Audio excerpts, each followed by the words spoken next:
everyone, Codd Sinclair back again with another episode of Referee's Discretion.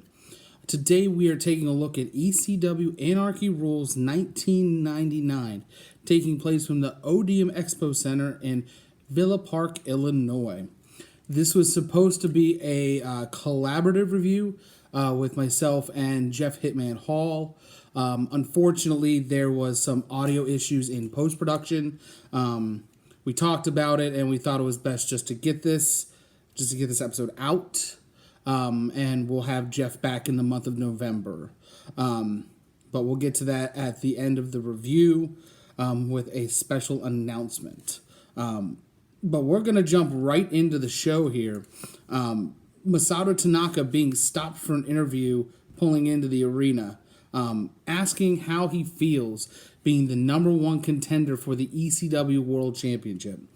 Judge Jeff Jones comes from behind, says nobody cares about Masato Tanaka, and that there are plenty of guys who are more deserving of a title shot. Tanaka throws Jeff Jones on the hood of the car and walks away.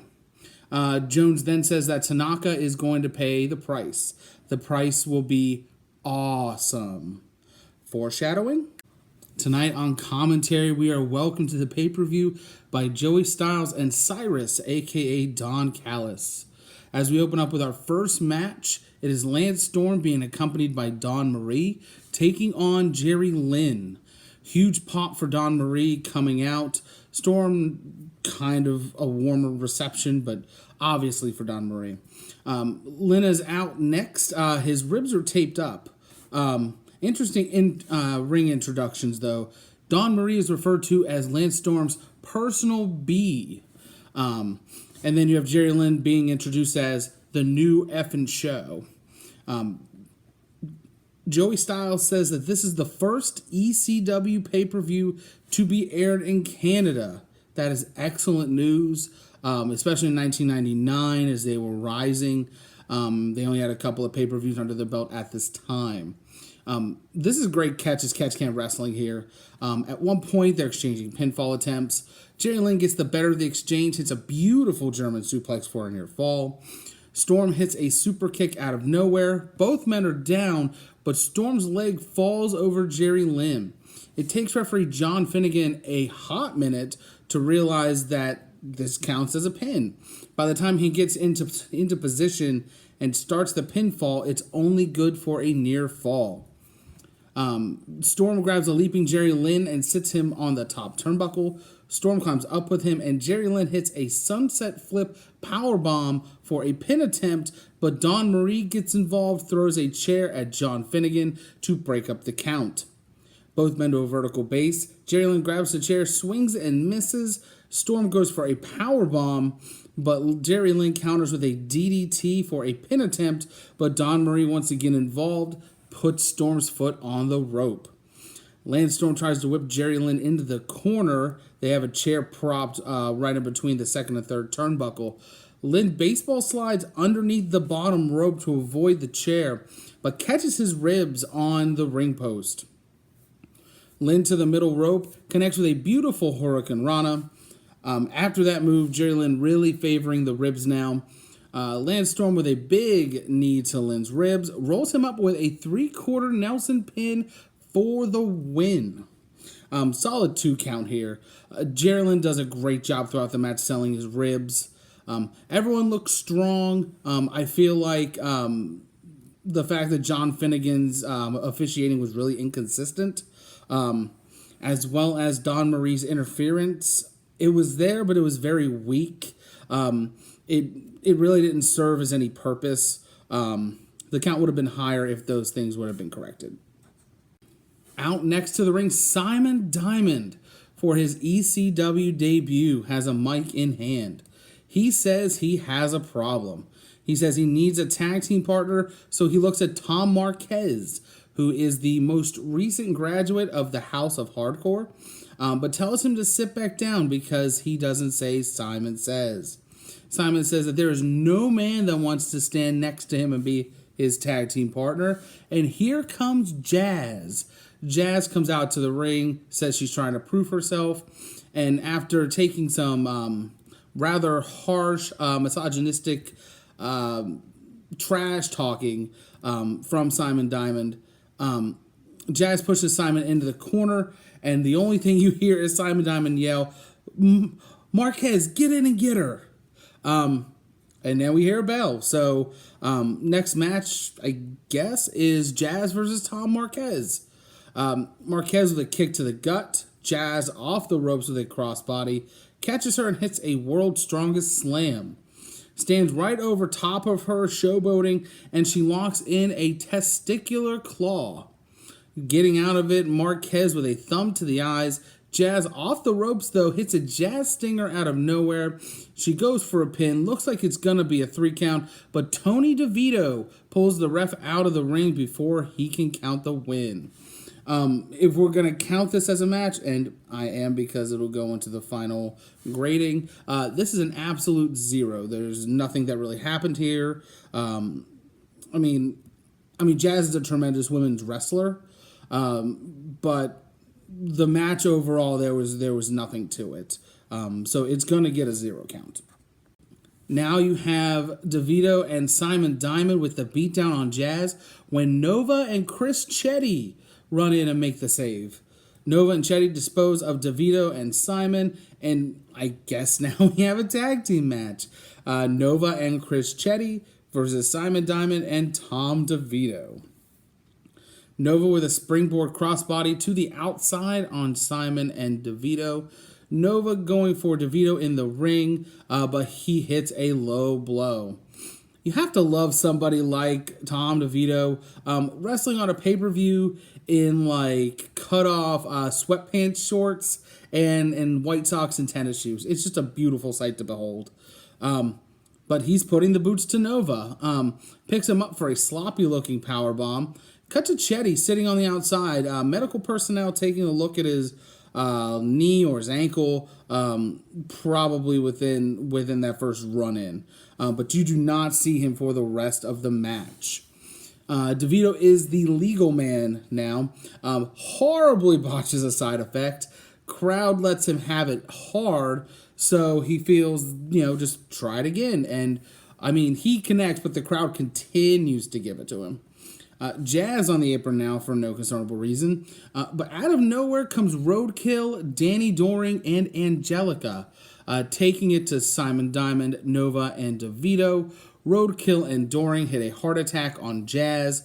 Then Roadkill to the top, attempting a big splash on Jazz, but is cut off by C.W. Anderson and a group of guys from the back. We'll cut it off right here. The grade for the tag team match is a 0 count as well.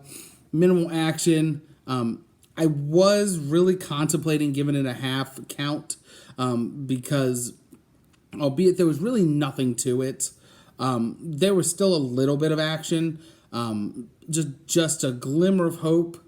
But then you had DeVito, who almost botched a powerbomb, and then that horrible botch of that side effect. It was just unforgivable. Huge brawl going on inside the ring now for the guys in the back and the guys that were in the previous 2 segments. Out of nowhere, here comes New Jack to join the fray with a trash can full of weapons. The crowd comes completely unglued. New Jack uses every weapon in that trash can to take everyone out as him and Nova at the end stand tall. We still have plenty of pay-per-view to go, so we can only go up from here. Next is a 3-way dance, the first of 2 of the evening. We have Little Guido being carried to the ring by Sal E. Graziano versus Yoshihiro Tajiri and Super Crazy. Obviously, fast-paced action to start. We end up with Super Crazy and a camel clutch by Guido, and Tajiri hits a drop kick. Back in the camel clutch, another dropkick from Tajiri, but not for Super Crazy, but for Guido this time. Tajiri, the only man in the ring now. Super Crazy and Guido are going at it outside of the ring. Both men end up over the railing.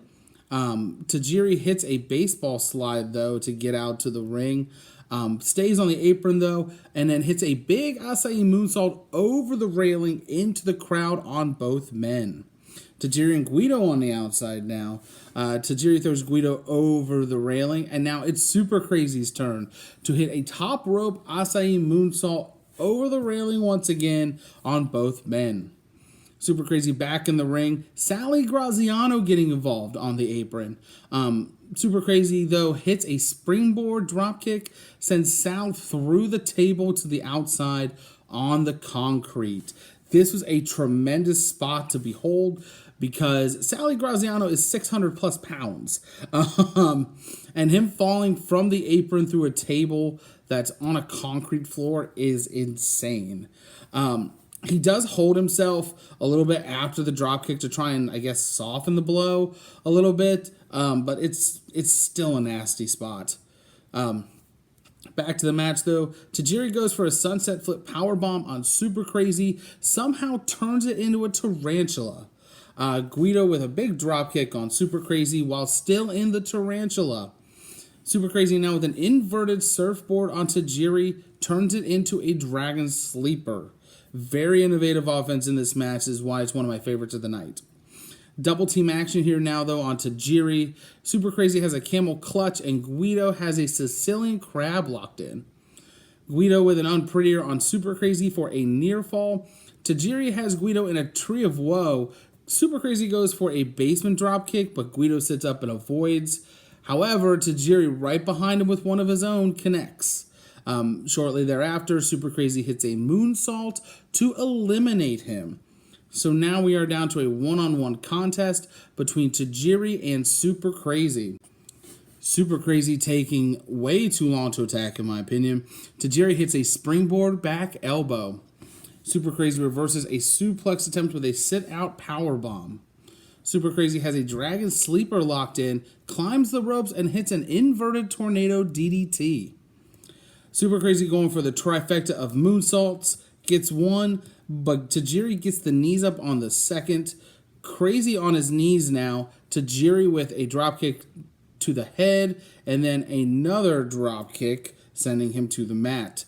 Tajiri then connects with a brain buster and gets the win. This is a 2.5 count for me.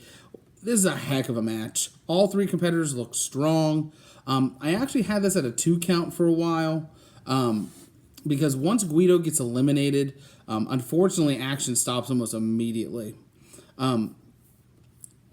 We now get good sequences within the match every other moment. Shortly after, I realized I was nitpicking a little too much. Then I actually came back to this one after watching the second three-way dance. And I bumped it up. But this is an excellent three-way dance. This is exactly what ECW was known for. It's a staple of ECW, and you'll also see why that's a valid point later in the review. Backstage now, Steve Corino said he was going to get the Insane Clown Posse tonight to wrestle the ECW Tag Team Champions, Raven and Tommy Dreamer. But Corino said the reasoning they gave him was that they knew they were going to lose. This was right around the time where they were doing spot performances in WWF for the oddities. They were doing it for free, essentially, to get their name out into the wrestling world a little more. When they finally wanted to start getting paid, Vince didn't want to pay them, so then they started branching out. First to ECW, and then shortly hereafter, you would see them in WCW. Probably remembered for most for being in the Dark Carnival with Vampiro, and eventually the Kiss Demon. Cut to the crowd, though. Billy Corgan sighting. And then right back to Styles and Cyrus as they continue to bury the Insane Clown Posse. On to our next match now. Justin Credible being accompanied by Jason versus Sabu being accompanied by Bill Alfonso. Justin Credible out first on the mic says that Sabu was reinstated, but he now has a restraining order against Sabu. He gives it to the ref, who I guess is the Law and Order, of course. Says it's a legit document, but there's no Law and Order tonight because tonight Anarchy rules. And that was something that was said numerous times throughout the review. They said it at the beginning, they say it here. By the end of the night, you probably hear it a couple more times. Announcer Bob Ortiz goes to announce Sabu. Credible threatens him. He says, "Don't say it, or I'll beat you within an inch of your life." And Bob Ortiz, doing his job, goes to start again, and he gets absolutely destroyed by Justin Credible via his kendo stick. Lights go out, and Sabu is now in the ring. Sabu right across from Justin Credible.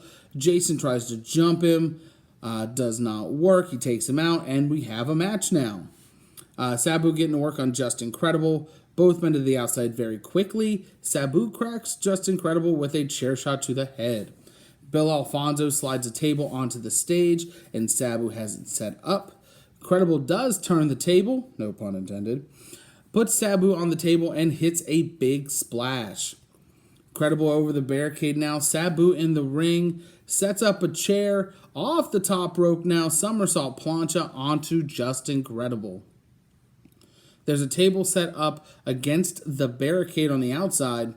Credible on the table now. This time hits a big leg drop from Sabu, but the table doesn't break. Sabu goes for it again. Credible rolls out of the way, though. Sabu eats all of it, and the table disintegrates. Back in the ring now, we see that Credible is busted open from all of that. Quick tug-of-war over the kendo stick. Credible wins and cracks it over the head of Sabu. Credible hits a stunner, sends Sabu through a table in the corner. Sabu, though, very, very cunning and wise to hit Justin Credible with a broken part of the table, and we are back to even. Credible has Sabu up for a "That's Incredible." Sabu turns it around. Jason hits him in the head with the kendo stick, turns it back to Credible. He connects and gets a near fall. Sabu up, misses an Arabian facebuster. Credible hits a "That's Incredible" on the steel chair to get the win. This is a solid 2-count form. I was contemplating dropping it to a 1.5 count, but the story was there. Outside interference was minimal for this one, which in a Bill Alfonso match, or even a match involving Jason, there's usually a little more. But it was a good, violent match. The violence was a little slower. It was a little more methodical. But even with that, big spots from both men. The story was there. This is a good, solid match. All right, ECW World Heavyweight Championship match time, as Masato Tanaka is challenging the champion Taz. Steven Giangelis is taking over announcing duties now due to the beatdown of Bob Ortiz at the hands of Justin Credible. Taz is announced, gets the streamer treatment, followed by a "You Sold Out" chant from the crowd. The crowd not even looking at the men in the ring, looking over to the side of the hard cam, and it's Mike Awesome coming through the crowd with Judge Jeff Jones in tow. Taz grabs a mic, says if he wants some, come get some. Paul Heyman at ringside talking with Jeff Jones. Heyman quickly then says this is a 3-way dance now. Great mic work here by Taz throughout this whole segment. Really healing it up here, doing an excellent job.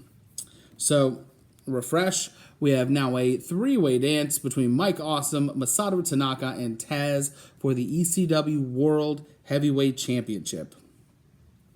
As the bell is ringing, Tanaka is already launching himself to the outside onto Mike Awesome. Both men back in the ring, slugging it out in the corner across from Taz, and he's just standing there watching it and just clapping along. They both turn to him, temporary alliance between the two. Taz says to bring it, and here we go. Taz has suplexes for both of them. Awesome recovers first, though, to the top, but he gets caught by Taz and hits a belly-to-belly overhead suplex.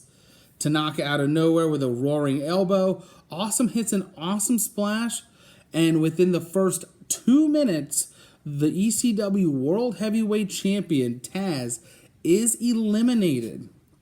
Both men are in shock as well as the crowd. You have talent trickling from the back, just in shock and awe of what they've just witnessed. The crowd increasingly becomes more unglued with the fact that Taz has lost. Taz gets to the top of the rampway surrounded by the talent that had trickled out. He looks at them. He says, "Here we go." And we now have a one-on-one match for the championship between Mike Awesome and Masato Tanaka. Mike Awesome wasting no time, setting up a table on the outside. Grabs Masato Tanaka, gets him up for an awesome bomb. Tanaka wiggles out though, and then Tanaka clotheslines Awesome to the outside where the ramp is. Mike Awesome reeling on the ropes.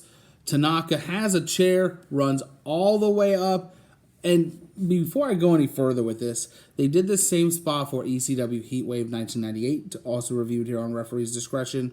But he's got a chair in his arm, runs all the way up the entrance ramp, and this time it's funnier though, because he runs up to the ramp, and there's still that huddled mass of man who trickled out from the back for when Taz lost.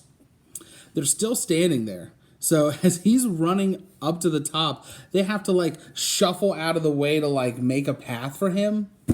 So he runs up, they do that, and then he sprints down, hits Mike Awesome in the head. But they pulled off the same spot. It's typical of men that have worked very frequently together in the past to do similar spots. But this isn't that far after Heatwave 98, so I guess just within the short frame that I've watched both shows back to back, it just left a weird feeling. But anyway, back to the match. Chairs on the ramp. Tanaka with a tornado DDT onto the chair. Everybody's back in the ring now. Mike Awesome with a chair over his face. And Tanaka with a chair up to the top. Big elbow drop and a near fall. Tanaka goes for an awesome bomb of his own. Awesome reverses it and hits one through the table on the outside. This spot, Sally Graziano tried a little earlier in the show where, he fell through the table that was on the concrete. This was 10 times worse. Tanaka fell right on the upper part of his back, right through that table onto the floor. I'm a hardcore mark for Masato Tanaka matches. Not only is he a great in-ring performer, he puts it all on the line every single time, and it's incredible to watch him. Judge Jeff Jones throws a chair into Mike Awesome, who then hits Masato Tanaka twice in the head with the chair. Does not go down. On the third chair shot, though, he does. Tanaka recovers, going for a roaring elbow. Awesome ducks and hits a German suplex followed by a spear. Jones gets Awesome a chair and a table. Mike Awesome to the top rope, hits Tanaka in the head, coming down with the steel chair. Tanaka now placed on the table. Mike Awesome to the top rope. Tanaka gets off the table, meets Awesome on the top rope. Awesome, though, somehow miraculously hits an Awesome bomb through the table to win and become the new ECW World Heavyweight Champion.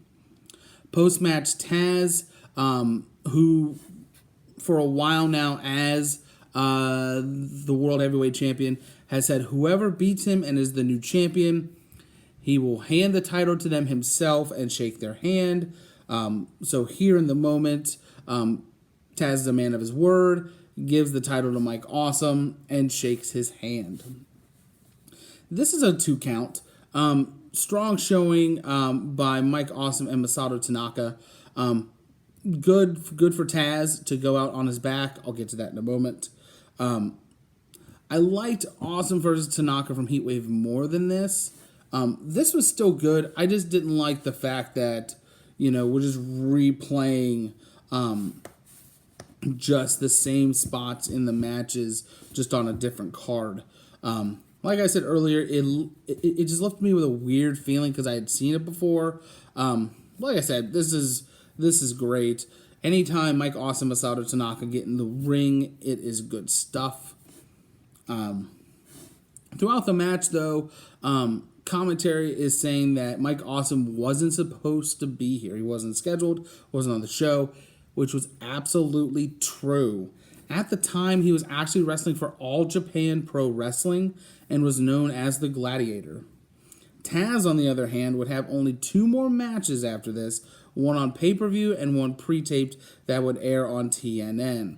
He was signed by WWF, which is why we got the crowd chanting, the streamers, the Swan Song-esque ending. Taz has gone on record, though, saying that the reason he didn't re-sign with ECW was because he was at the top and he lost his passion. Who knows if that's 100% true or not, because there was friction leading up to his departure between himself and Paul Heyman. But, it's 2020. That was 1999, so who knows? I just know that what WWF did to Taz after this, it was pretty appalling. But that's another review for another time. Vignette now with Raven hanging out at a playground, showing the history between him and Tommy Dreamer, including how Dreamer stole Beulah McGillicuddy away from him, and Dreamer's first pinfall victory over Raven. This is a long history-filled vignette. Raven has done better in the past with his promos and vignettes. This is just one that didn't cater to me. It was very drawn out, especially now looking back at this after what we're getting ready to see. It just kind of felt very long-winded. The ECW Tag Team Championship match is supposed to be next, but Joel Gertner, out with a mic, cutting off Steven Angelos very quickly, says he's going to interview Tommy Dreamer and Francine. He asked Tommy Dreamer about his back injury, to which he says he's going to stop listening to doctors and innovate some violence. Here comes Steve Corino with Rhino and Jack Victory in tow. Corino says, "If you want to bleed, I'll make you bleed," and 6 Rhino on him. We get a bell, and it's just Tommy Dreamer and Rhino in the ring. I know this is the spot where the ECW Tag Team Championship match was supposed to be. I don't really know what's happening right now. There's no Raven. Corino is not in the match. It's just a singles match. So we will move forward and go from there. Some back and forth to start. Dreamer puts Rhino on the top turnbuckle and hits a hangman's neckbreaker. Corino takes a swing at Dreamer, and Dreamer chases him off. In the process, walks right by Jack Victory's wheelchair. So Dreamer circles back, grabs Jack Victory's wheelchair, wheels him into Francine, who cracks him in the head with a chair. Dreamer back in the ring, going for a Spicoli driver, but his back gives out, and Rhino then hits a spine buster. Corino comes back out with a ladder. Rhino accidentally gets Irish whipped into it, sending Corino down. Dreamer going for a DDT on Rhino on the chair, but Rhino throws Dreamer back first onto it. Francine on the apron now hits a high kick on Rhino. She gets pulled into the ring. Rhino hits a big sit-out power slam on Francine. Rhino now going for a pile driver on Tommy Dreamer when Raven finally decides to show up. He's running down the ramp and almost comically ties himself up in the ropes, just trying to get in.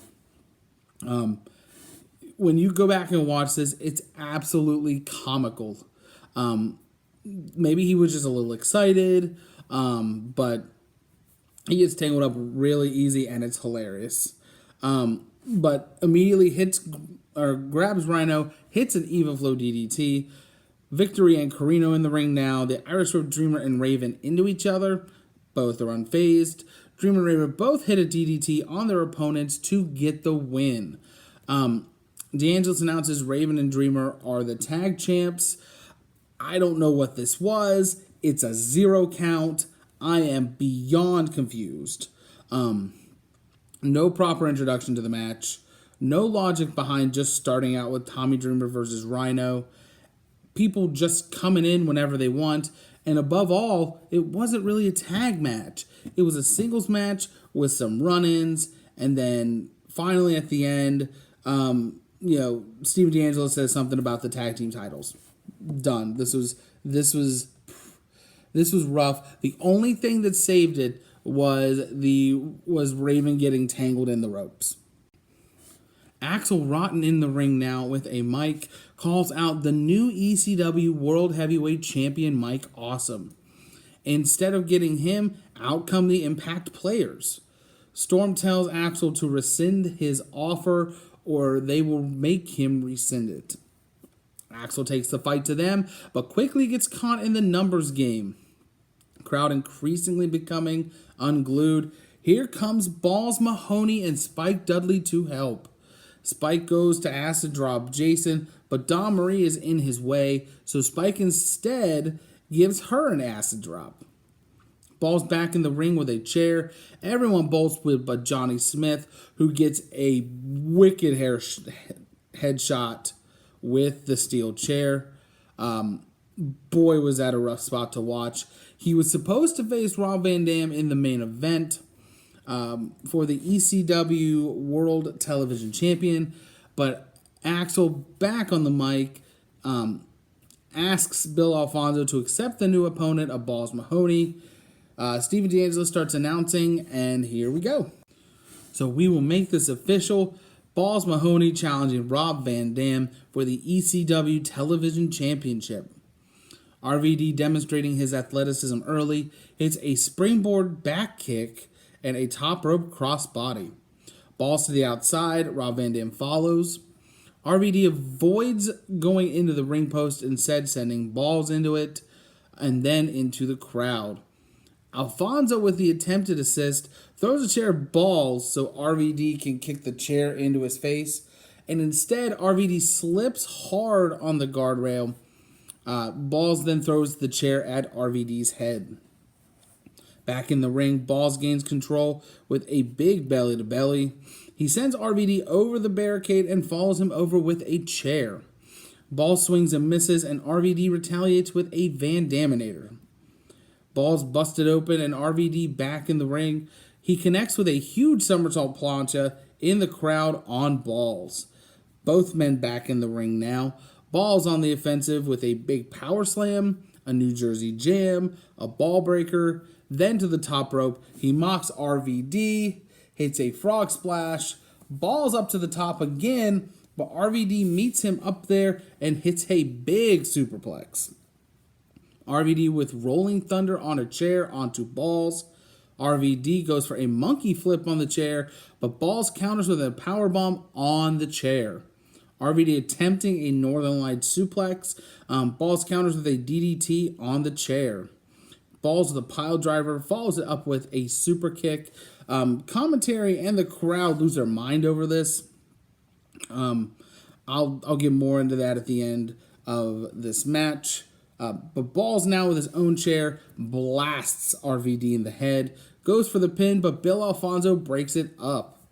Balls going to hit Alfonso, misses. RVD now on the top turnbuckle, finally connects with the Van Daminator. RVD back up top, hits a 5-star frog splash, and gets the win.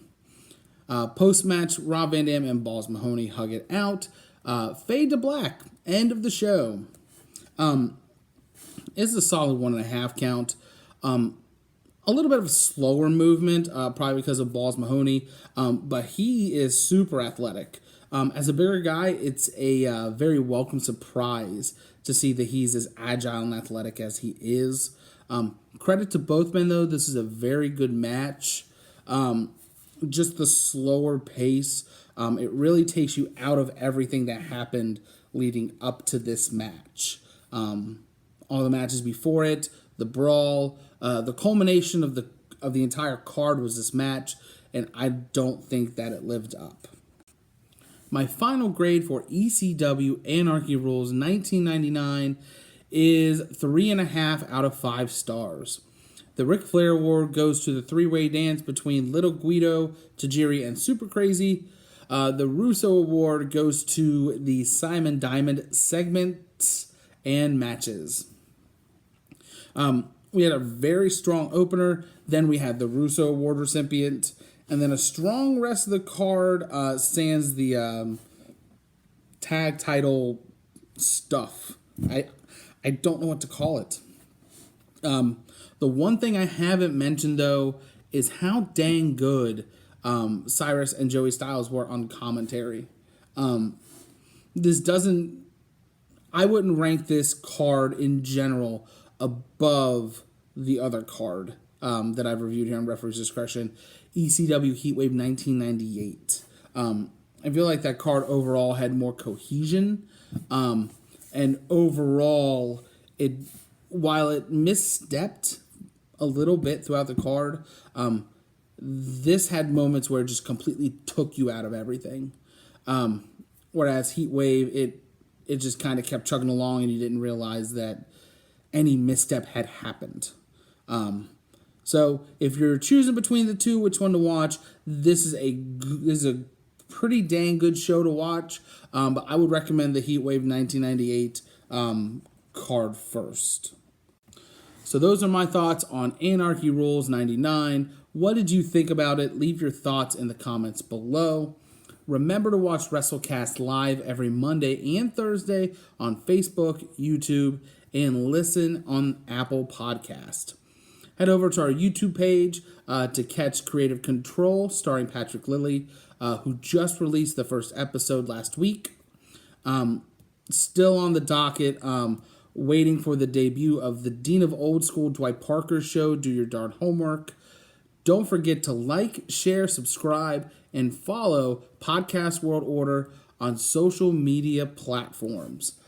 If you like what we're doing here at Podcast World Order and you would like to contribute, there is a link in the description box below that goes directly to our Ko-fi page, where you can donate anything that you would like to show support.